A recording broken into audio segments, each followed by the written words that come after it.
Brought this equipment today because yesterday when I was recording, I was using the typing easel and everything came out of focus. So anyway, last time we had talked about molecules, right? And I think we had done molecular formulas. I think we had done electron dot formulas. I think we'd done structural formulas for some simple molecules, right?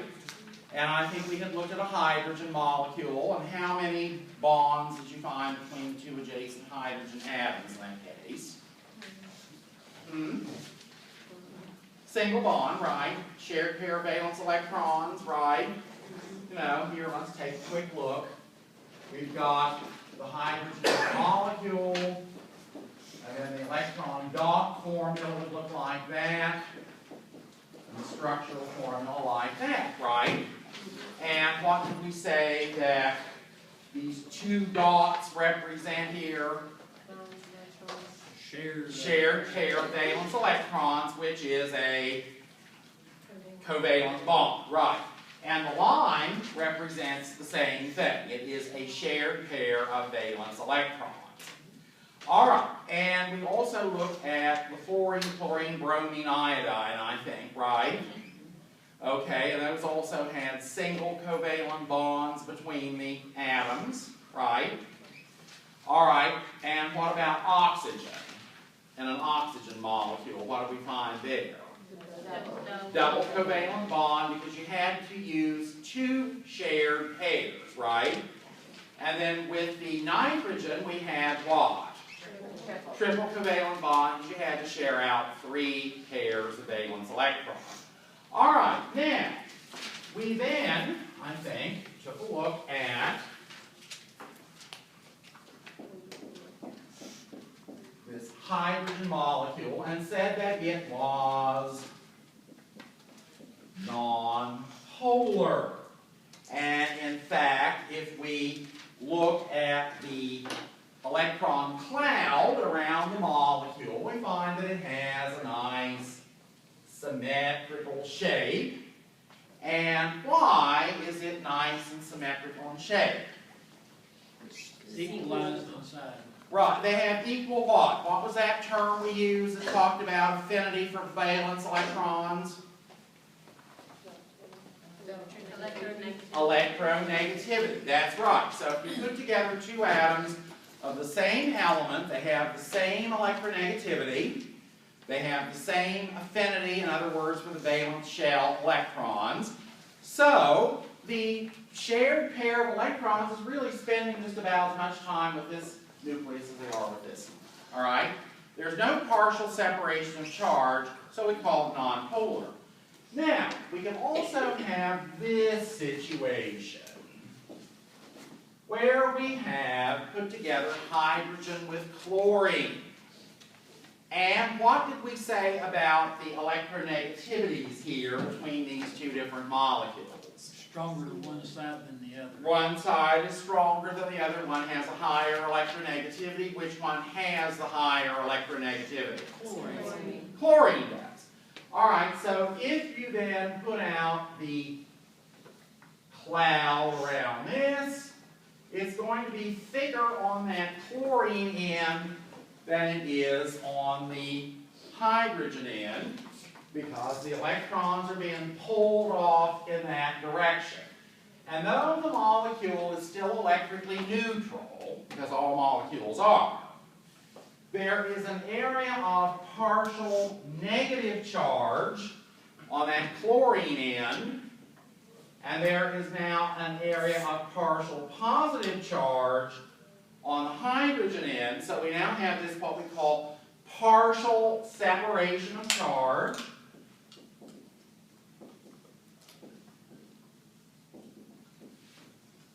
And that partial separation of charge means that this is what we call a polar molecule. It has a pole, a dipole on it. And remember with the dipole notation, that was the one with the arrow point. Which way is the arrow point? Right. Off to the right, exactly. Like that. So the arrowhead points toward the one with the higher electronegativity and away from the one with the lower electronegativity. All right. No dime's worth of difference here, because the same electronegativities, but these are different. One with higher electronegativity pulls the electrons in that direction. All right, what shape are these molecules going to be? Linear. Linear, right, because we have two atom molecules. And if they're two atom molecules, they're linear. Well, now it's time to kick it up a notch. And let's take a look at some three atom molecules, shall we? All right, so here's a perfect example of one. All right, what would be the name of that compound? Carbon dioxide, right? And in this case, we have the carbon in the center and the two oxygens out there on the side. All right, and here's the thing that we note about this. First of all, how many atoms are there? How many atoms? 3 atoms. How many different elements? 2. So 3 atoms, 2 different elements, and no unshared pairs of electrons on the central atom. Okay? Well, what's the shape of that going to be? It's going to be linear. So if it's a 3-atom molecule, 2 different elements, no unshared pairs of electrons on the central atom, and that's the key. No unshared pairs of electrons on the central atom. It's linear in shape. Okay? All right, now let's just delve into our little box of models here for a minute. If I can get a hold of the thing. And I'll set it over here. Seems like we have a lot of empty chairs today for some reason. All right, well, here we go. Here I have a 3-atom molecule, 2 different elements, and it's linear in shape. There are no unshared pairs of electrons on the central atom. All right, very nice. Now, let's just kick it up a notch, and let's go with this one. What is the name of that? Water. It's water, and we just use the name water for it. We don't give it some fancy systematic name. Now, if we draw this one out, the oxygen goes in the center, and the hydrogens end up getting stuck on something like that. Now, it really doesn't matter whether you draw it exactly like this or you put it all in a row. You're still going to get the right shape if you apply the rule. And what is it? 3-atom molecule, 2 different elements. Okay? Start off as we did before. 3-atom molecule, 2 different elements.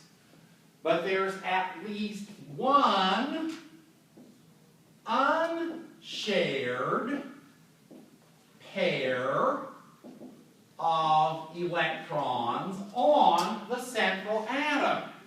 All right? At least one unshared pair of electrons on the central atom. All right? 3 atoms, 2 different elements, and at least one unshared pair of electrons on the central atom. The shape is non-linear or bent. All right. Now, when we pull out the model, it's going to look like this. All right, so here we are with unshared pairs on the central atom. So we have the bent shape. And here we have one's 3, but there are no unshared pairs on the central atom, and it's linear. Now, let's have an in-person demo for that. I need 2 volunteers to come up from the audience. Here's one, Harvey, so come on down. All right, okay, well, somebody, yes. All right, now let's see. Oh, I didn't give extra credit, but that's all right. No, you can stay. All right, now here we go. Now let's do carbon dioxide first, all right? I'll be the carbon and you 2 can be the oxygens, okay?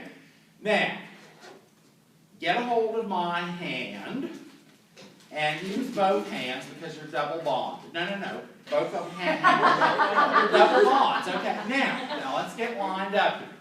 All right, now remember, I have no unshared pairs on me, so all I have are these bonding pairs. They're arms, right? All right, now remember, electrons are all negatively charged, right? And what happens with light-charged particles? Do they want to attract or repel each other? Repel. They repel.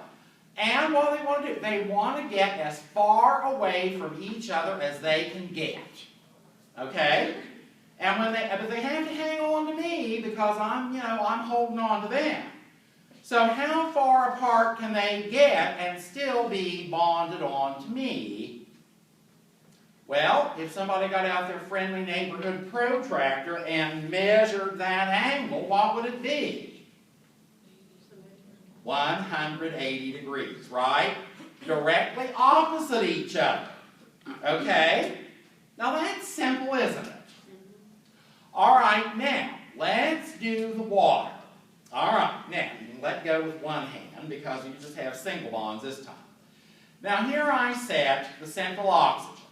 And I've got these two bonding pairs of electrons, okay, between me and the hydrogens. But what else have I got? Up here somewhere and back here somewhere are a couple unshared pairs of electrons. And those unshared pairs of electrons are repelling each other, and they're also repelling these bonding pairs of electrons, right?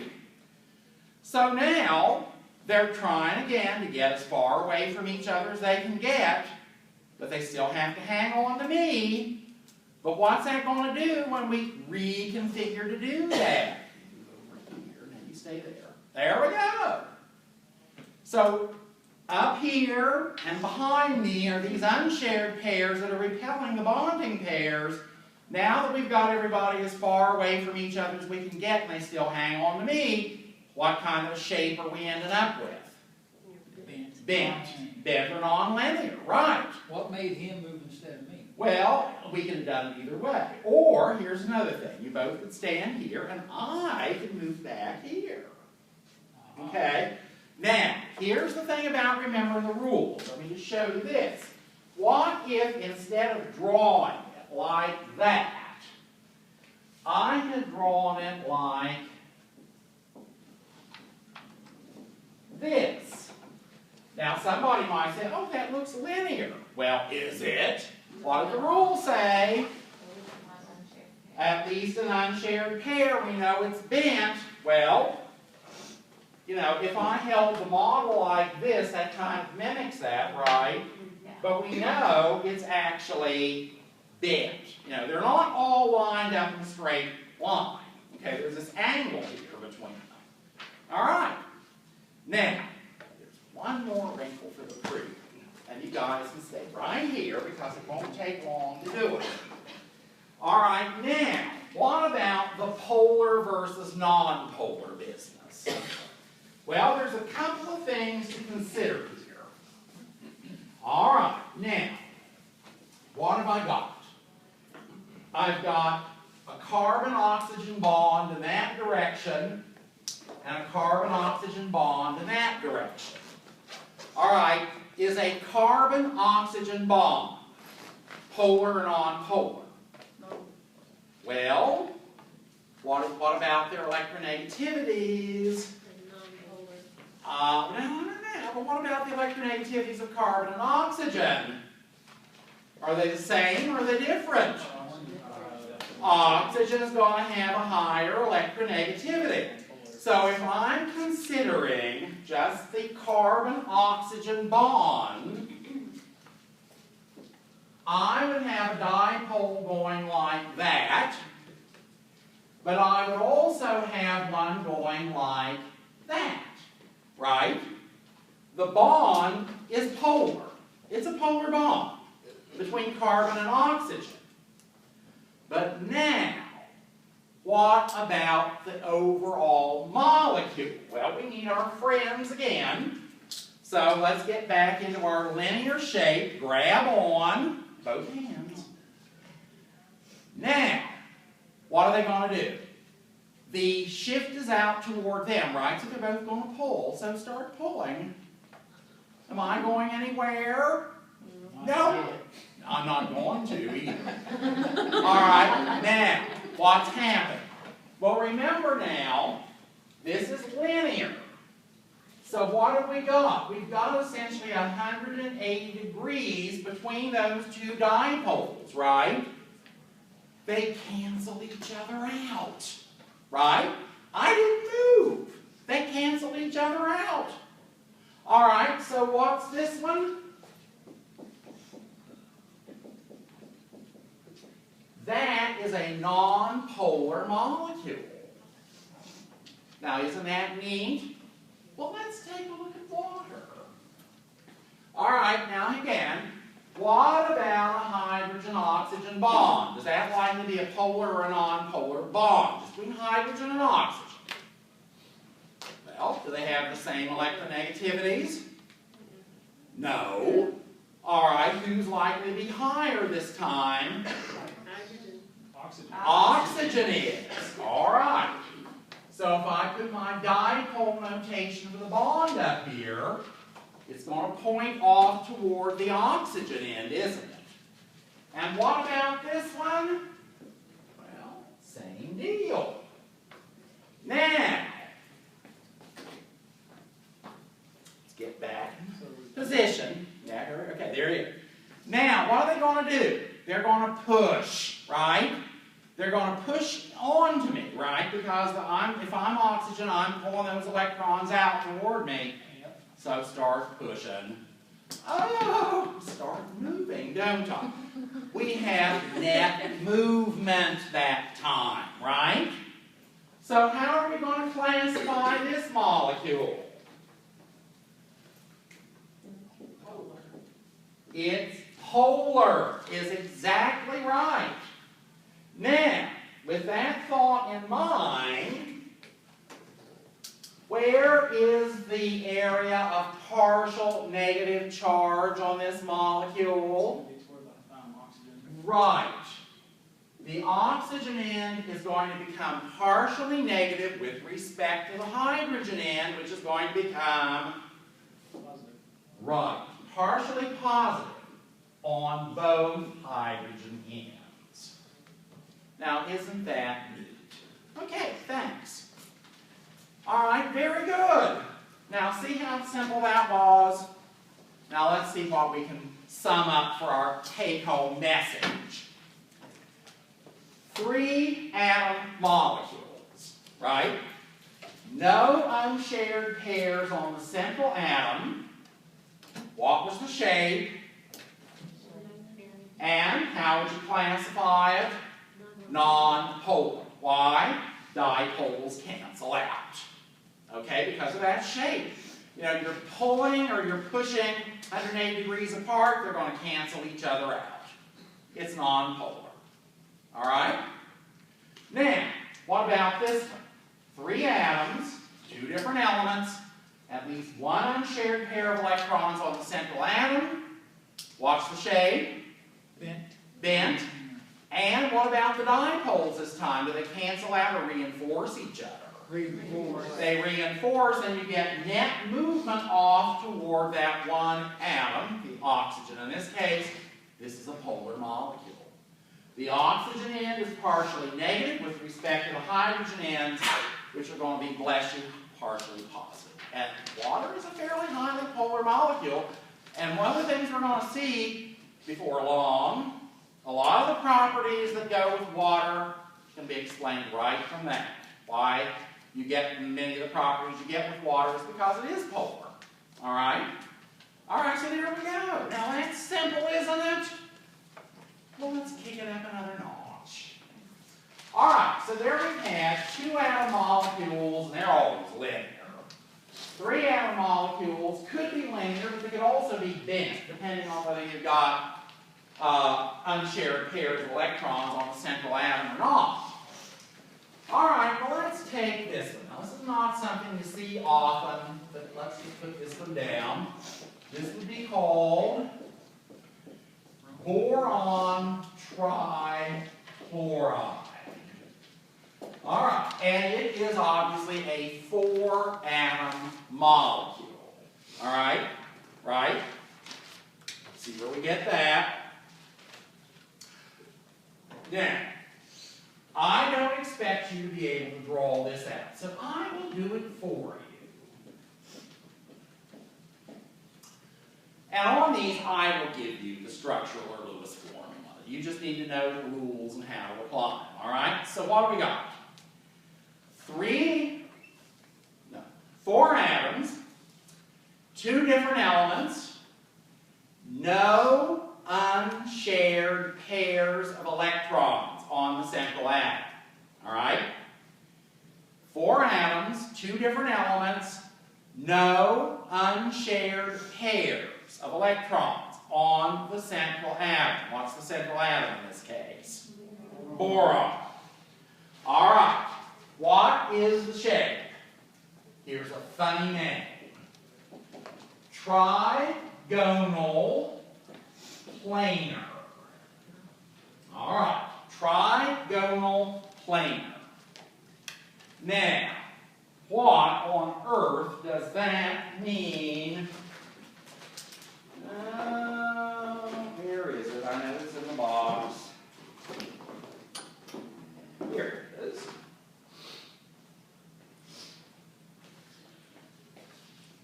There we are. 4 atoms. But all 4 atoms lie in the same plane, or at least their nuclei all lie in the same plane. If I lay this down on a flat surface, you know, they're all touching the surface, right?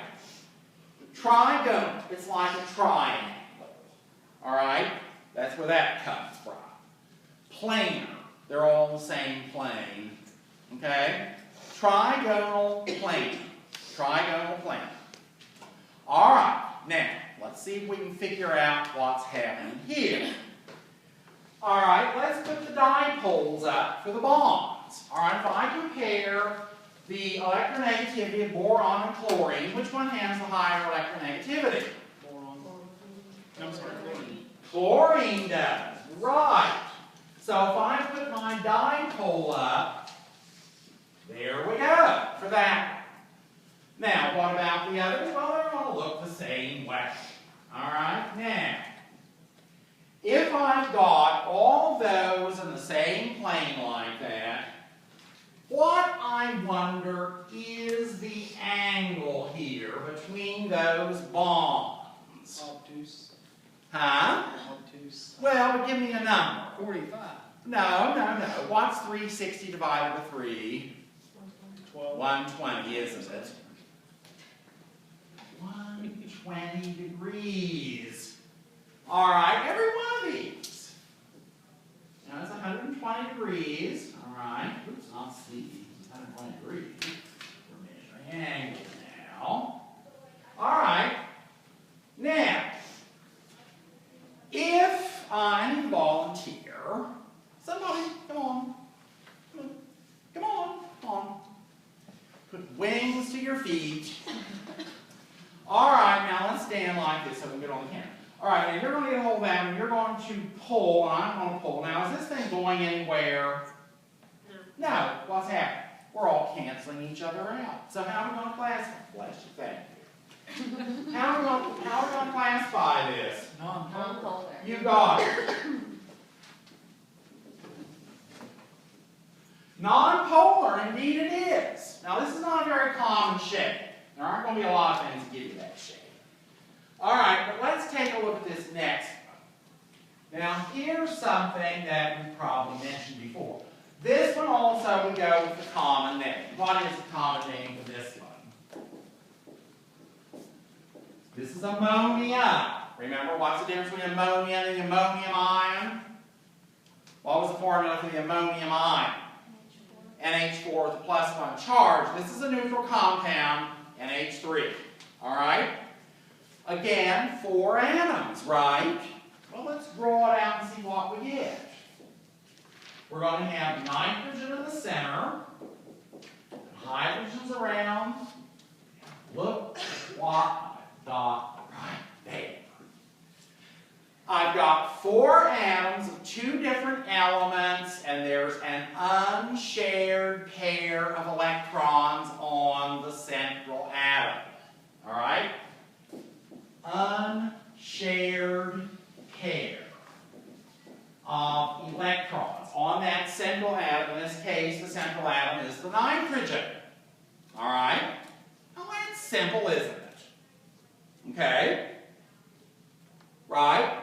No unshared pairs here on boron trichloride, but there are an unshared pair there.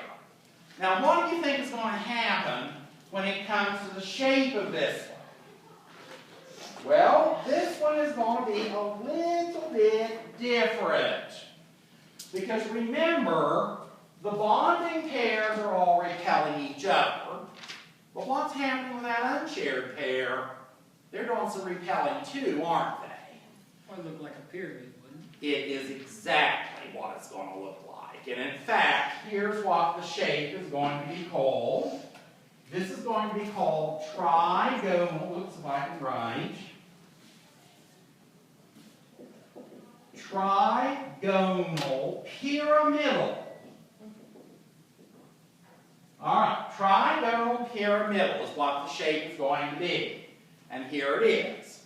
So like the blue ball is the nitrogen, and then the brown ones are the hydrogens. And up here is that unshared pair of electrons floating up here somewhere. So what's it doing? It's bending those hydrogens down. So we're not all in the same plane.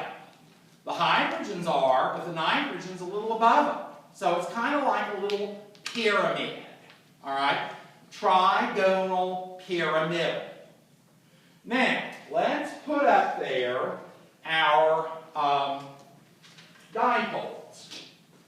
All right? For a hydrogen-nitrogen bond, which element's likely to have the higher electronegativity? Nitrogen. Nitrogen. All right? So, put a dipole there, put one there, whoops, shame. Put one there.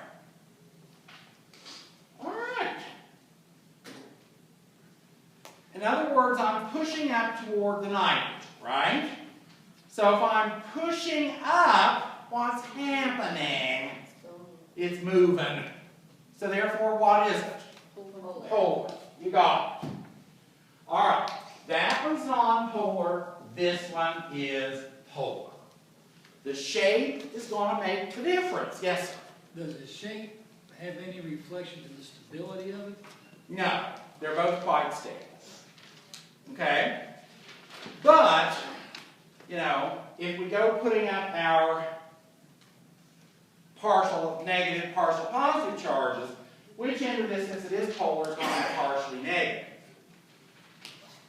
Top part of it. Yeah.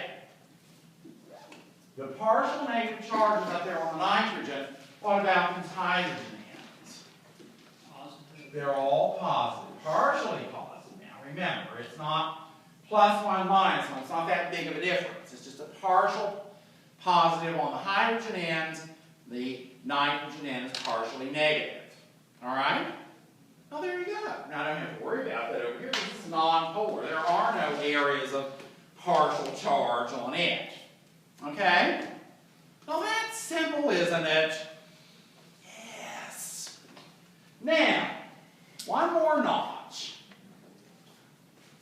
All right, let's take a look at a 5-atom molecule. Okay. All right, here's a really spicy one because this one has been in the news a lot lately. Now that is what is known as methane.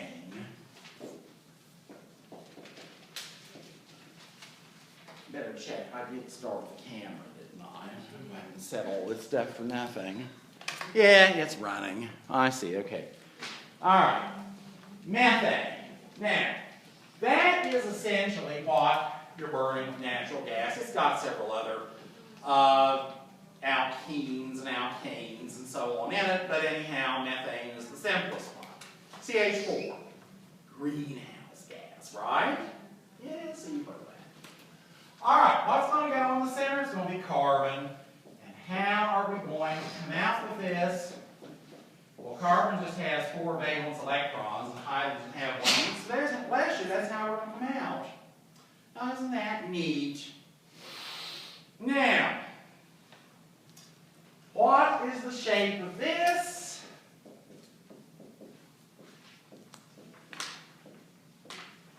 Tetrahedral. And here is really what it looks like. I'll get my hands on it. Alright, the black in the center would be the carbon, so the 4 green balls are the hydrogen. This is how it looks. It's actually in 3 different planes. 1 and 2 and 3, okay? Alright, now, there it is. Tetrahedral shape. 5-atom molecule. Alright? 2 different elements.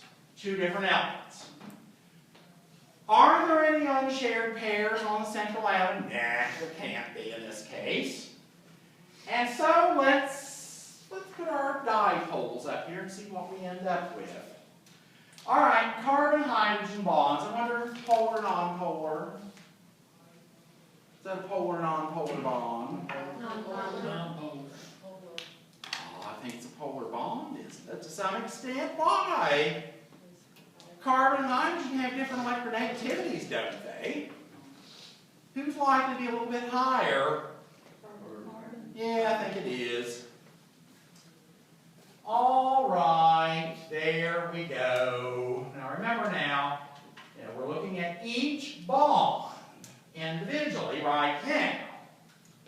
All right, so basically it's saying that we're scrunching in toward the carbon, right? Is it going anywhere? Is there any net movement? No. Don't think so. Well, we've got equal angles between all those bonds, and they're all canceling each other out.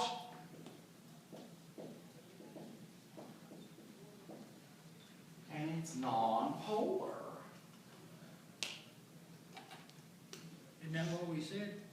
Yes, but I'm talking about the bonds. Then we'll get to the molecule. All right? The bonds are polar, but because of their geometry, they cancel each other out to make the molecule non-polar. All right? Okay, because we're looking at how the dipoles go for each carbon-hydrogen bond. Then we want to see what the geometry does to it, which tells us they cancel each other out, so therefore it's a non-polar molecule. All right?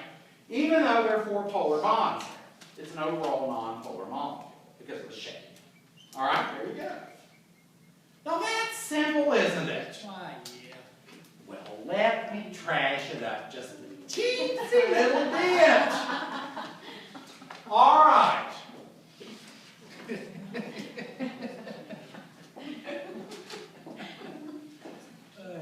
Now, I'm up the ante just a little bit on this. All right, now this is just a 3-atom. No, 4-atom. I can't count today for some reason. All right, what about that? All right, what about this? Carbon, hydrogen. Is it polar, non-polar, the bond? Polar. Polar bond. And the arrow is going to point toward what?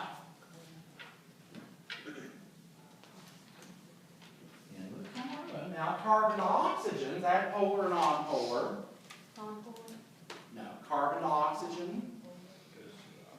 Yeah, it's a polar bond. Oxygen's higher. Now, is that molecule polar or non-polar?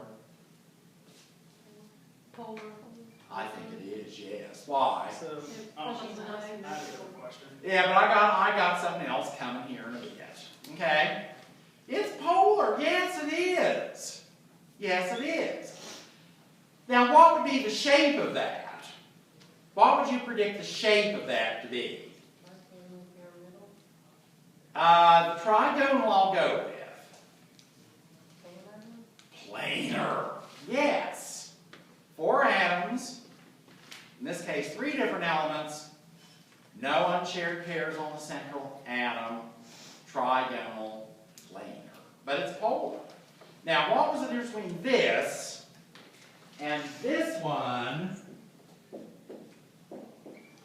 that was the same shape, basically, but was non-polar?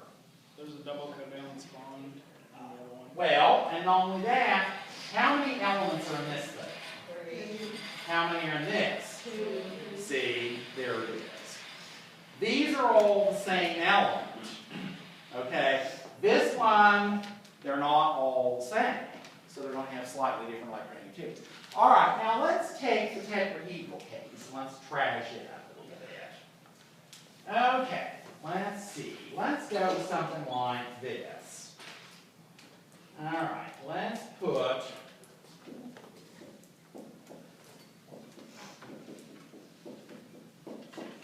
that. Now, what are my bids? All right. Well, carbon hydrogen, we said is polar, right? And the arrow points to what? Which one has the higher electronegativity? Yeah.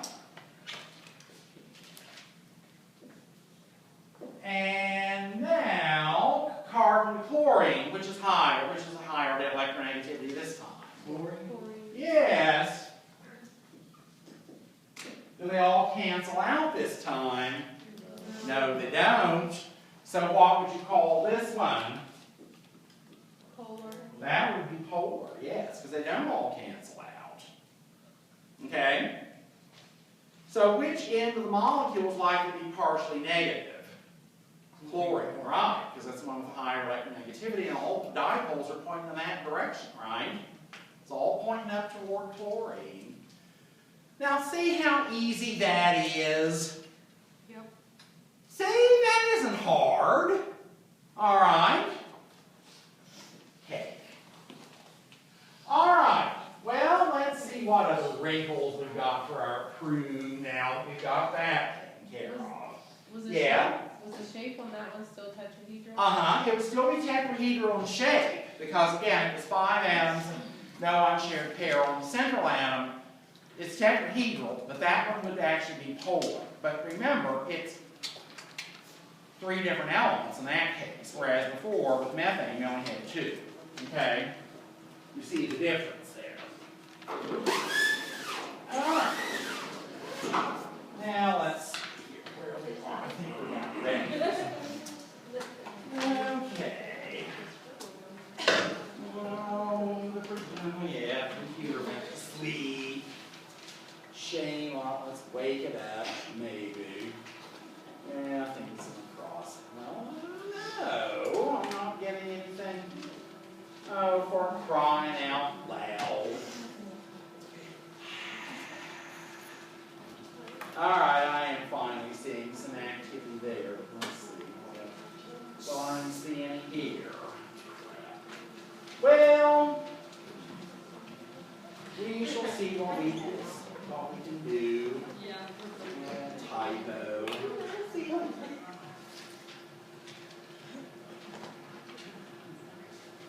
Alright.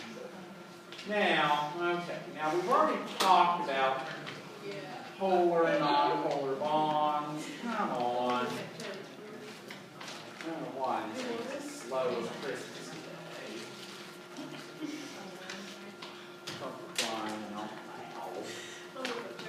I suppose we'll have to shut it down and start over again. Yes. Well, I'll fix that here. Thanks. Thank you for letting me know. Whenever we can get this to do. Okay, wait, okay, just need something.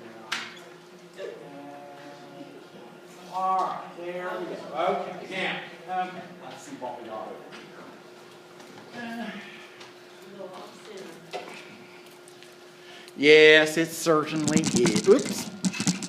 Alright.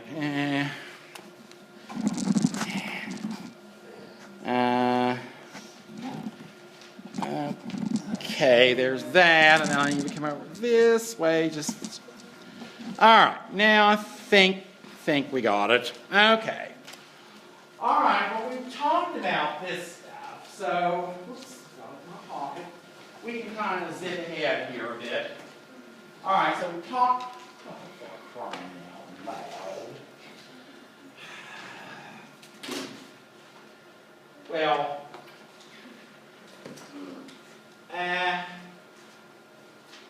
let's see if we can restart the show.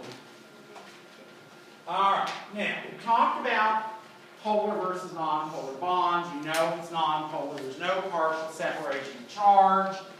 And if they're polar, there is. And we've looked at the electronegativities. And we've done the shapes. So I've got all that stuff.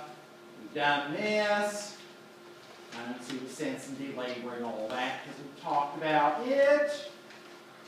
Now we're ready for another gem. Enter particle forces. Now, enter particle forces. Forces of attraction between particles of matter. Now, what are the particles? Well, they might be things like formula units, or ions, or molecules, okay? So, what have we got? Well, let's have a pecking order. Strongest of the bunch, ionic bonds. Now, what's an ionic bond? What is it? That's something we've had before. What's an ionic bond? Huh? Right, force of attraction between oppositely charged ions. That's exactly right. Okay? And most ionic compounds tend to be solids at room temperature because they're very strong forces there. Those ionic bonds hold the ions in more or less fixed positions. They don't move much with respect to one another. Alright? Hydrogen bonds. They're a little weaker. We haven't defined them yet. Don't worry, they're coming. Alright? And then dipole forces. Well, we'll define those in a bit. They're a little bit weaker than hydrogen bonds, but there's not a lot of difference in those. Not a lot of difference in those. And then we get to what are called dispersion forces, and those are the weakest of the lot. So, when it comes to interparticle forces, which one's the strongest? Ionic bonds. Then next would be hydrogen bonds, and then dipole forces, and then the weakest of the lot are dispersion forces. Okay. Now, let's go back and do some defining. We know what ionic bonds are. We talked about them. But what's a hydrogen bond? Well, a lot of polar molecules can form these. Alright? Now, what are they? Well, what they are, and in fact, water and ammonia are two we can do it. But here's what it is.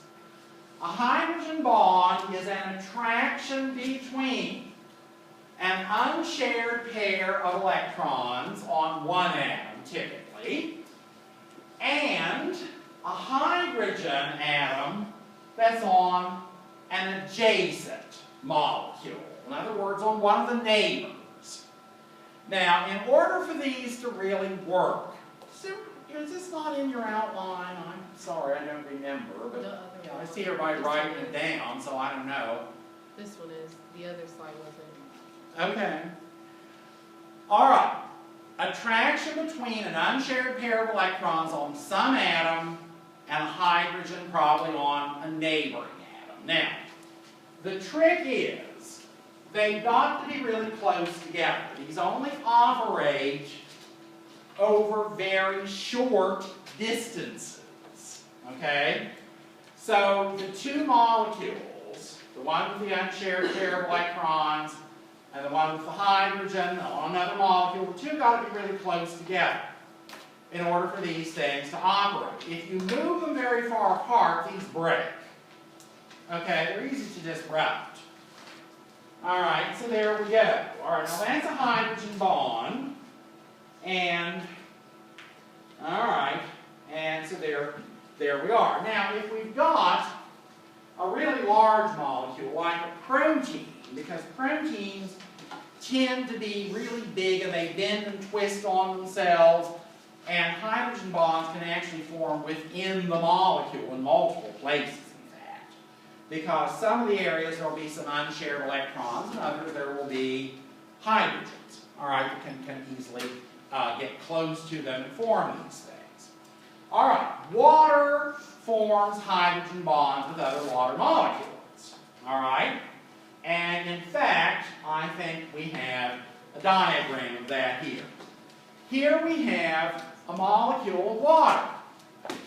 There's the oxygen, and there are the two hydrogens. Now, as we've already done, watch the shape of the water molecule. Bent. And was it polar or non-polar? It was polar, wasn't it? Which end of the molecule was partially negative? Oxygen end. Which end was partially positive?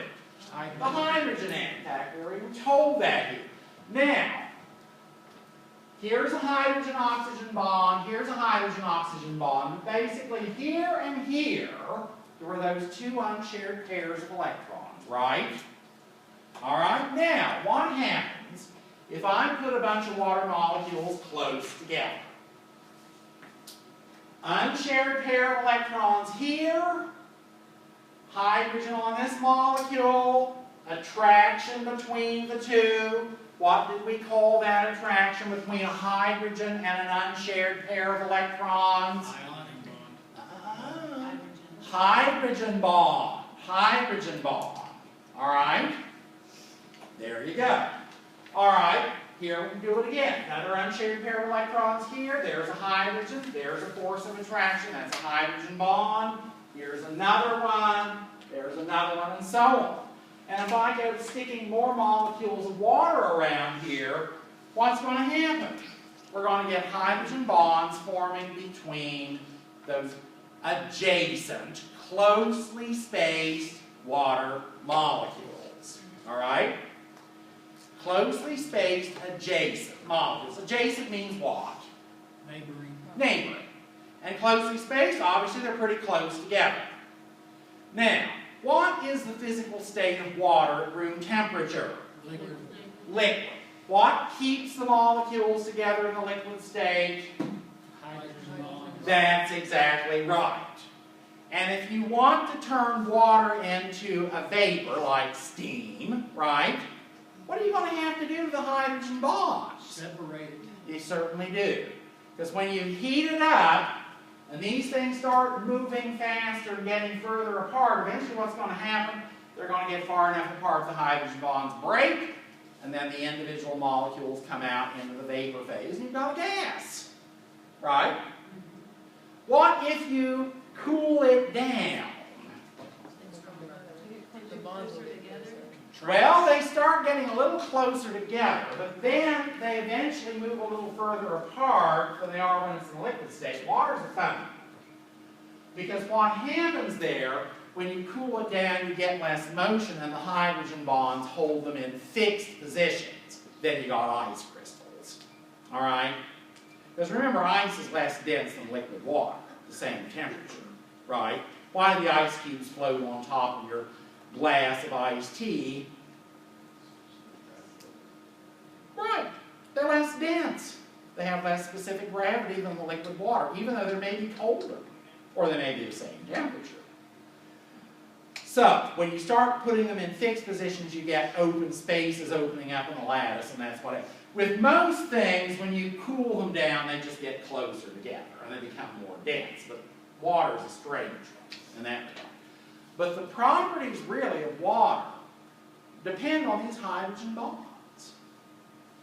You know, whether it's a liquid, gas, solid, whatever, it's all depend on these hydrogen bonds. Water-hydrogen bonds, forces of attraction between what two things? A hydrogen and, well, not necessarily an oxygen, an unshared pair of electrons. Okay? In this case, the oxygen has the unshared pair of electrons. What if I pop an ammonia molecule up here?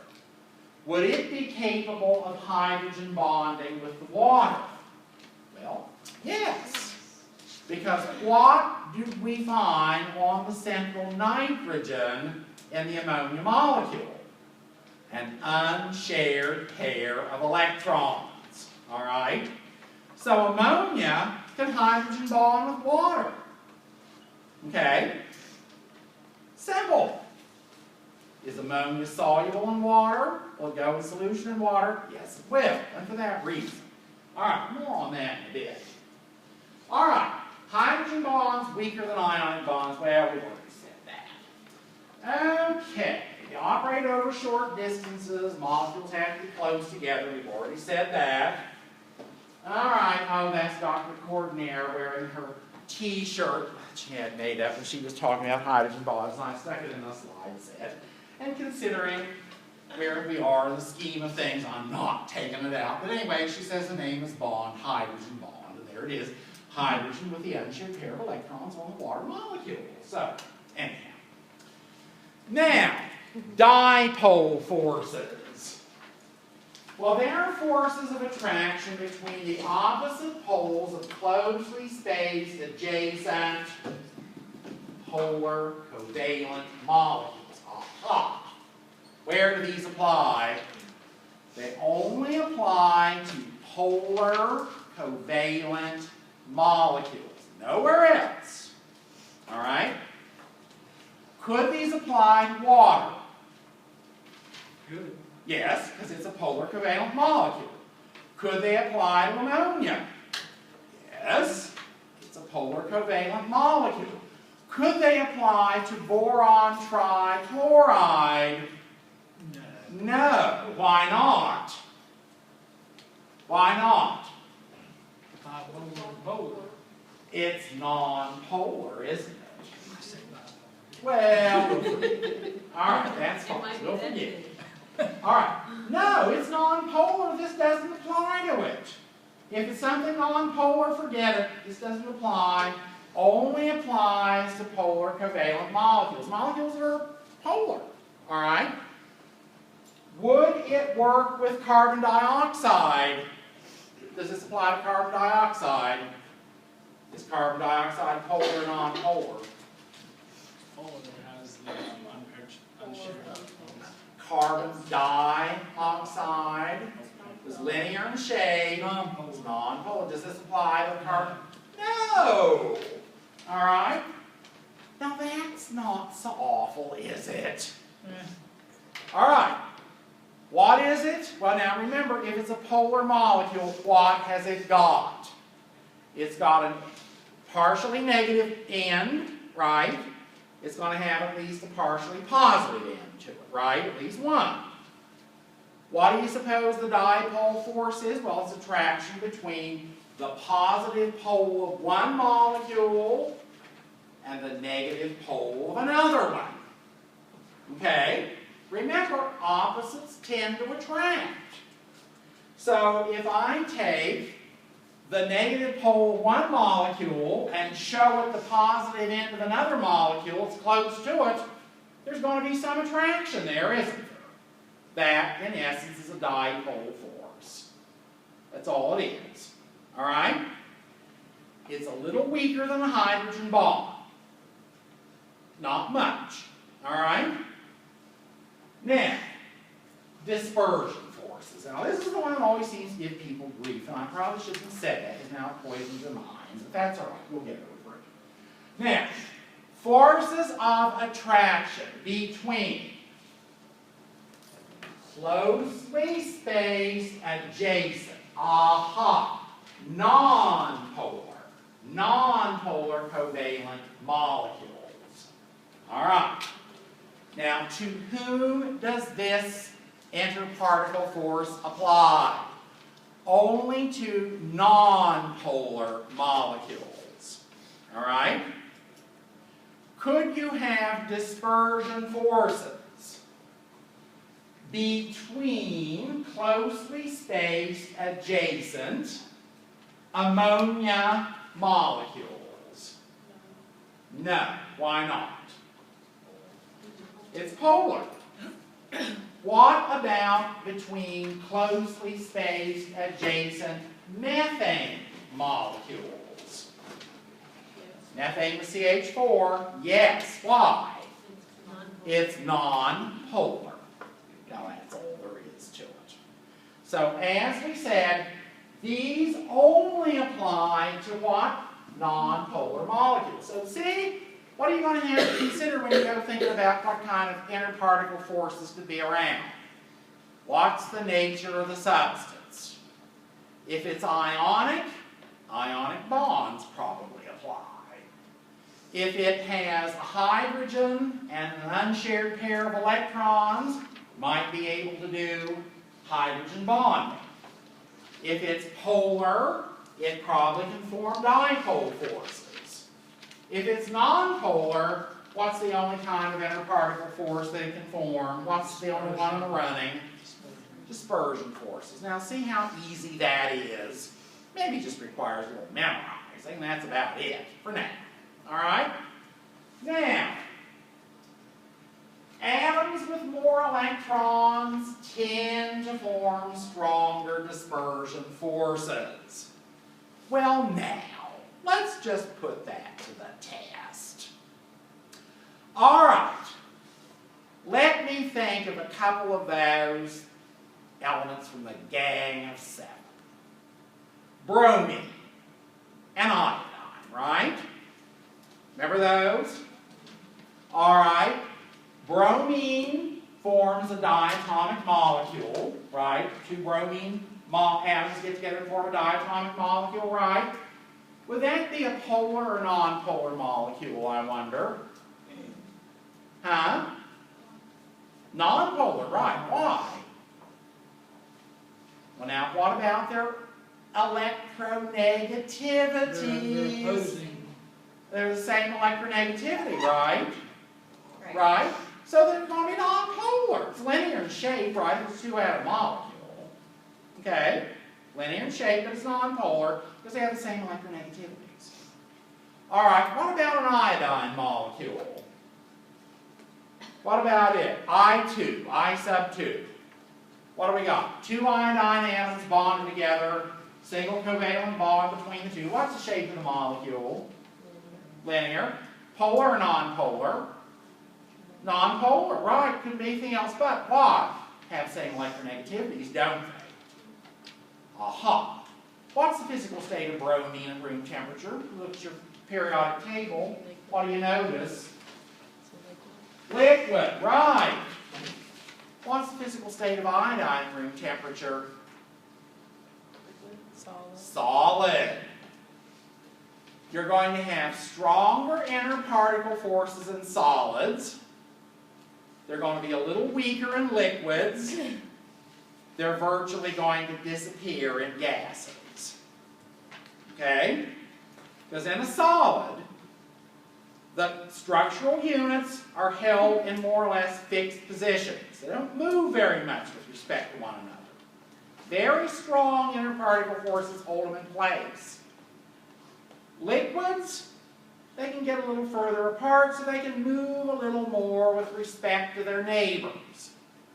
But they're still held together. Gases, they're virtually gone, and it's everybody for himself. Alright? Every structural unit's pretty much in motion, independent of all the others. Very weak, if any, interparticle forces there. Iodine is a solid at room temperature, as we just said, right? Obviously very strong interparticle forces. Bromine is a liquid. Interparticle forces are not as strong there, right? What is the difference between bromine and iodine with respect to the number of electrons they have? Who has more?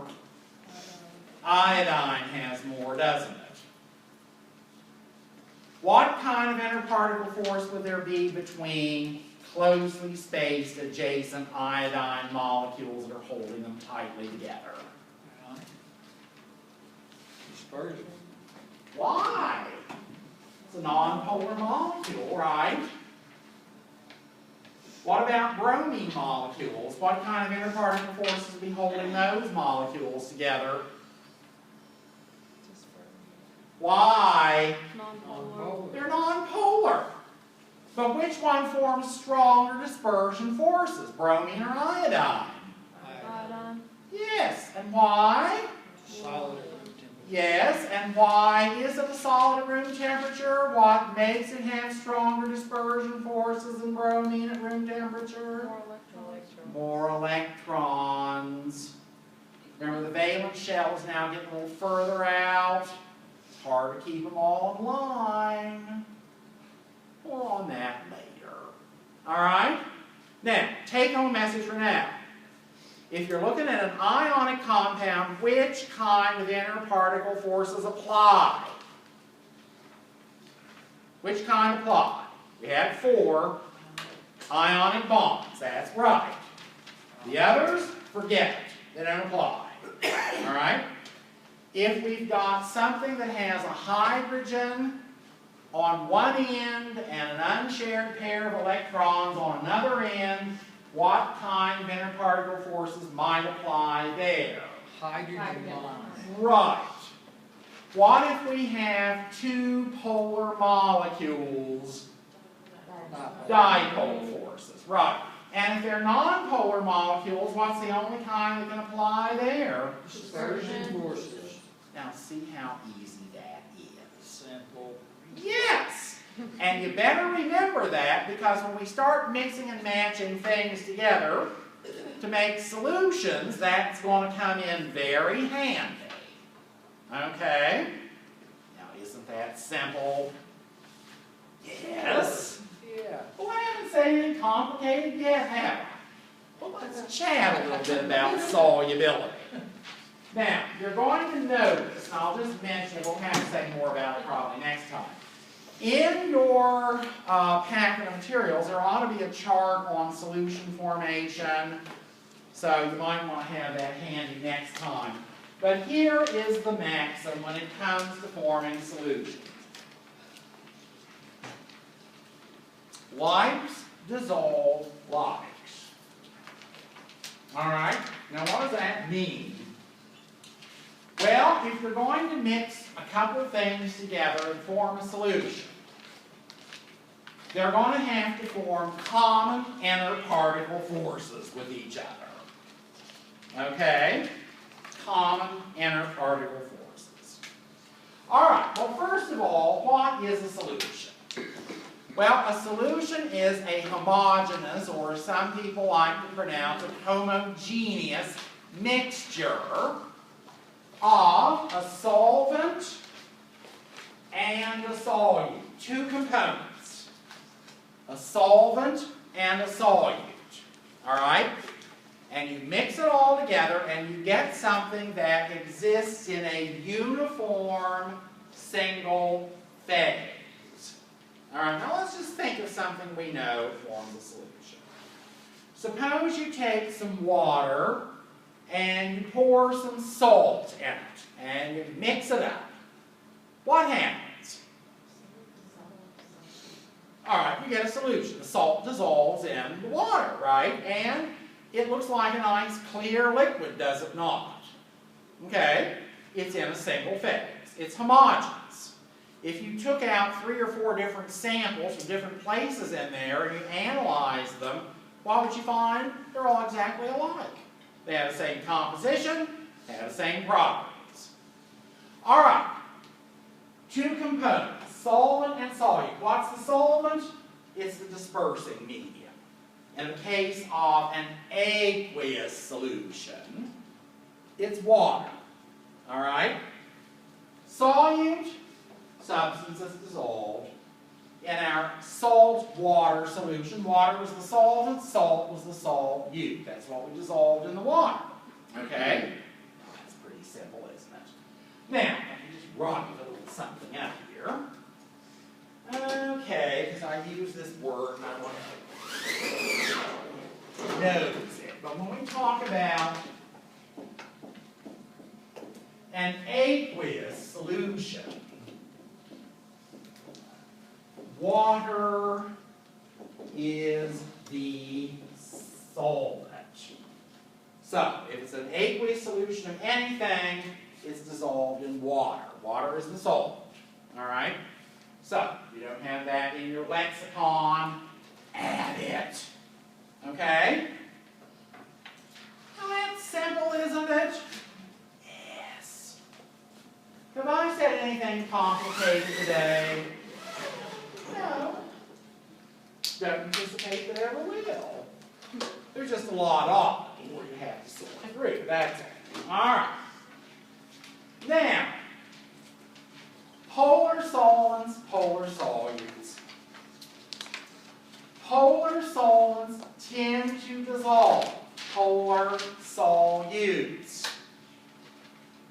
Hydrogen bonds might form, or dipole forces might form between the solvent and the solute. Now, here's what we mean by the likes dissolve likes.